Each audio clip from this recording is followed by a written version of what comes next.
नमस्ते बच्चों, कक्षा 8 विषय गणित और प्रश्नावली अपनी चल रही है पहली। उसमें अपने 1.1 के क्वेश्चन हल कर चुके हैं। 1.2 में आपको संख्या रेखा के बारे में बताया गया है कि संख्या रेखा पर आपको संख्या निरूपित करनी है। अब देखो, सबसे पहले समझते हैं कि संख्या रेखा क्या है। कोई भी आप रेखा खींचो, इसमें देखो बीच में आप 0 लेते हो तो इस साइड एक साइड क्या होते हैं, धनात्मक अंक चलते हैं, धनात्मक, और दूसरी साइड क्या चलते हैं, ऋणात्मक।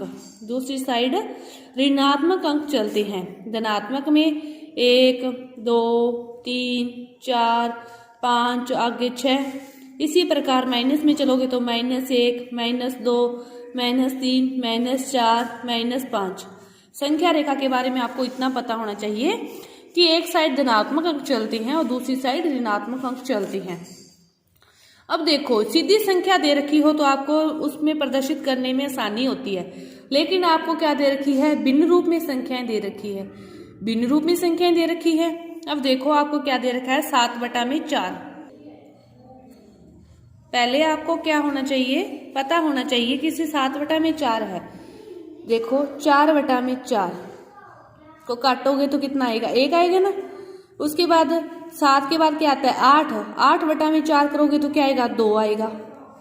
तो ये इसका मतलब 7/4 क्या है, 1 और 2 के मध्य है। अब आप इसको समझो, ये क्या है, 0 लोगे इसको 0, और इस साइड क्या होगी, माइनस में होगी, और इस साइड क्या होगी, प्लस में होंगी, 1 और यहाँ पे 2 मानो। अब ये 4/4 यदि इस 1 को माने, 1 की जगह 4/4 लिखें तो फिर यहाँ पे 5/4 6/4 7/4 और 8/4 फिर क्या हो गया, 2 हो गया।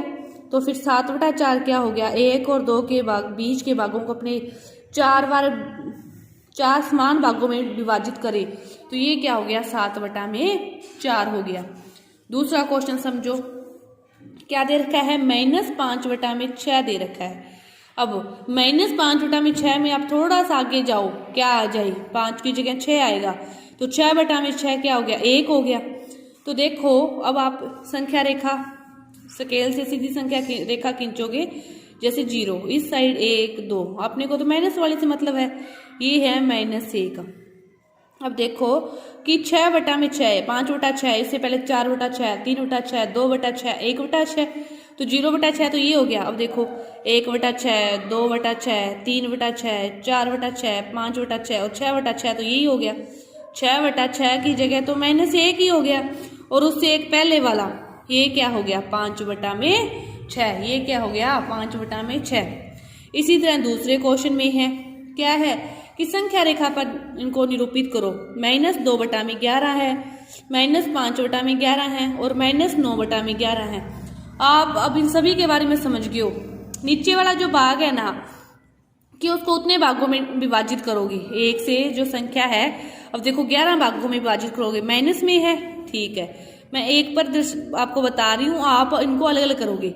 इधर तो चलेंगे प्लस वाले और इस साइड चलेंगे माइनस वाले, ठीक है, इस साइड प्लस वाले चलेंगे और दूसरी साइड किस वाले चलेंगे, माइनस वाले चलेंगे। अब यहाँ से अपने 11 भागों में विभाजित करना है, क्योंकि 9 के बाद 10, 10 के बाद यदि 11/11 आएगा तो -1 आएगा, मतलब 11 भागों में विभाजित करें फिर अपने, यही मतलब हुआ कि 1/11 2/11, ये हो गया 2/11 माइनस में, फिर 3/11 4/11, ये क्या हो गया, 5/11, फिर 6/11 7/11 8/11 9/11, ये रहा, यहाँ पे आ जाएगा -9/11 10/11, और ये क्या हो गया, 11/11, ये क्या हो गया, 11/11 -1, यहाँ तक आ जाएगा।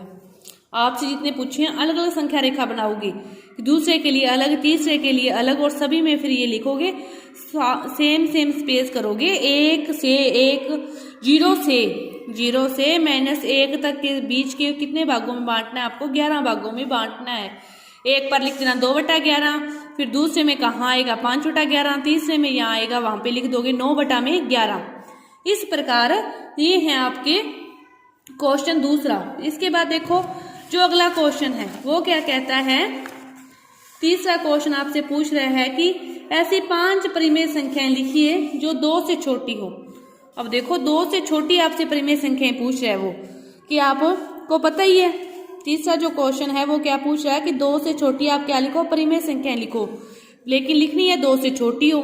तो 2 से छोटी देखो, एक तो एक ही होती है, एक प्लस में भी हो गया और एक माइनस में भी हो गया, फिर 1 बटा में 2 प्लस में भी हो गया, 1 बटा में 2 माइनस में भी हो गया, एक 0 भी 2 से छोटी है।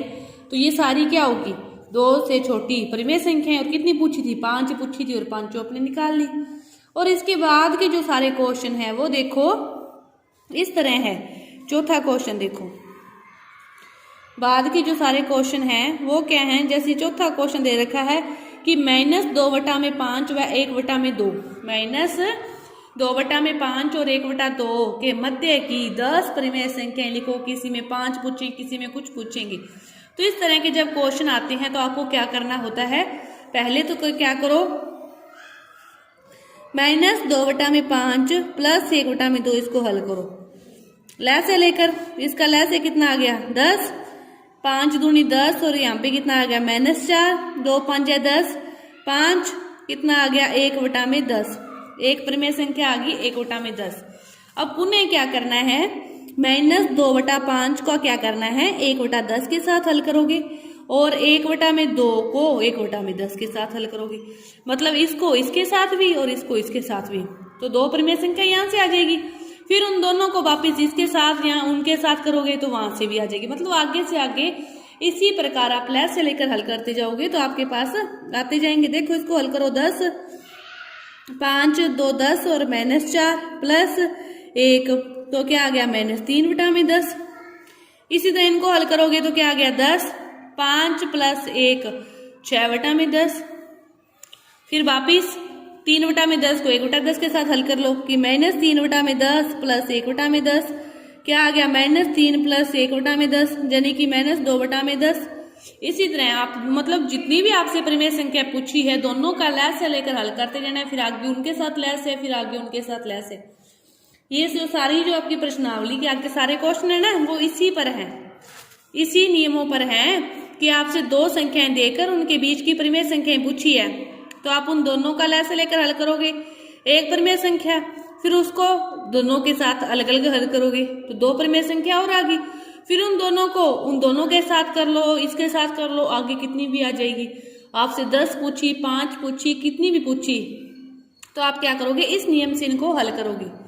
दोनों का लैस लेते जाओगे और आगे से आगे उनको हल करते जाओगे तो उनके बीच की सारी परिमेय संख्याएं कितनी भी आपसे पूछे वो आती जाएगी। तो इस प्रकार ये आपकी जो प्रश्नावली है 1.2 पूरी हुई।